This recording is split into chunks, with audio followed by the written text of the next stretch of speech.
महाशिवरात्रि की व्रत कथा। महाशिवरात्रि व्रत पौराणिक कथा जरूर सुने। यह कथा सुनकर आपको जरूर मिलेगा व्रत का पूरा लाभ। महाशिवरात्रि व्रत में शिवरात्रि व्रत की कथा का पाठ करना बहुत ही शुभ फलदायी बताया गया है। शिव पुराण में भी इस व्रत की महिमा बताई गई है। शिव पुराण के अनुसार जाने अनजाने में भी जो मनुष्य और जीव महाशिवरात्रि का व्रत कर लेता है वह शिव कृपा का भागी बन जाता है और उससे यमराज के दूत भी दूर रहते हैं। इसलिए महाशिवरात्रि व्रत में शिव भक्तों को महाशिवरात्रि की इस कथा का पाठ जरूर करना चाहिए। पूर्व काल की बात है। चित्रभानु नामक एक शिकारी था। वह शिकार करके अपने परिवार का पालन पोषण करता था। उस शिकारी पर साहूकार का काफी कर्ज था, लेकिन वह उसका कर्ज समय पर नहीं चुका पाया।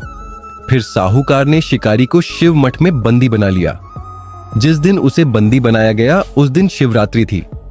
चतुर्दशी के दिन उसने शिवरात्रि व्रत की कथा सुनी और शाम होते ही साहूकार ने उसे अपने पास बुलाया और आरण चुकाने के बारे में कहा। उसके बाद वह फिर शिकार की खोज में निकला। बंदी गृह में रहने के कारण वह बहुत भूखा था। शिकार की तलाश में वह बहुत दूर निकल आया।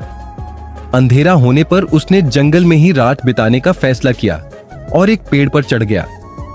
उस पेड़ के नीचे शिवलिंग था जो बेलपत्र के पत्तों से ढका हुआ था। शिकारी को उसके बारे में जानकारी नहीं थी। पेड़ पर चढ़ते समय उसने जो टहनियां तोड़ी वह शिवलिंग पर गिरती रहीं। इस तरह से भूखे प्यासे रहकर शिकारी का शिवरात्रि का व्रत हो गया और शिवलिंग पर बेलपत्र भी चढ़ गए। रात के समय एक हिरनी पानी पीने तालाब पर आई। शिकारी जैसे ही उसका शिकार करने जा रहा था भी हिरनी बोली, मैं गर्भवती हूं, शीघ्र ही प्रसव करूंगी। तुम एक साथ दो जीवों की हत्या करोगे। मैं बच्चे को जन्म देकर तुरंत तुम्हारे सामने आ जाऊंगी, तब मुझे मार लेना। शिकारी ने हिरनी को जाने दिया। इस दौरान अनजाने में कुछ बेलपत्र शिवलिंग पर गिर गए। इस तरह उसने अनजाने में प्रथम प्रहर की पूजा भी संपन्न कर ली। कुछ देर बाद एक हिरनी उधर से निकली। जैसे ही शिकारी उसे मारने के लिए धनुष बाण चढ़ाया तो हिरनी ने विनम्रता पूर्वक निवेदन किया, शिकारी मैं थोड़ी देर पहले ही ऋतु से निवृत्त हुई हूं, कामातुर विरहिणी हूं, अपने प्रिय की तलाश में हूं। अपनी पति से मिलकर मैं तुम्हारे पास आ जाऊंगी। शिकारी ने उसे भी जाने दिया। रात का आखिरी पहर बीत रहा था, तब भी कुछ बेल पत्र शिवलिंग पर जा गिरे। ऐसे में शिकारी ने अनजाने में ही अंतिम पर की पूजा भी कर ली। इस दौरान वहां एक हिरनी अपने बच्चों के साथ आई। उसने भी शिकारी से निवेदन किया और शिकारी ने उसे जाने दिया। इसके बाद शिकारी के सामने एक हिरण आया। शिकारी ने सोचा, अब तो मैं इसे यहां नहीं जाने दूंगी, इसका शिकार करूंगी। तब हिरण ने उससे निवेदन किया कि मुझे कुछ समय के लिए जीवन दान दे दो।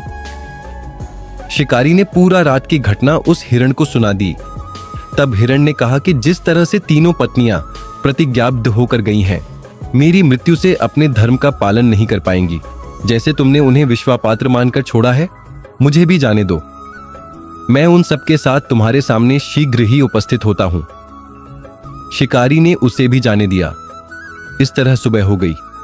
उपवास, रात्रि जागरण और शिवलिंग पर बेलपत्र चढ़ाने से अनजान में ही शिवरात्रि की पूजा पूर्ण हो गई। लेकिन अनजाने में हुई पूजा का परिणाम उसे तत्काल मिला। थोड़ी देर बाद हिरण और उसका परिवार शिकारी के सामने आ गया। उन सभी को देखकर शिकारी को बहुत गिलानी हुई और उसने पूरे परिवार को जीवन दान दे दिया। अनजाने में शिवरात्रि व्रत का पालन करने पर भी शिकारी को मोक्ष की प्राप्ति हुई। जब मृत्यु काल में यमदूत जीव को ले जाने आए तो शिव गणों ने उन्हें वापस भेज दिया और उसे शिवलोक ले गए।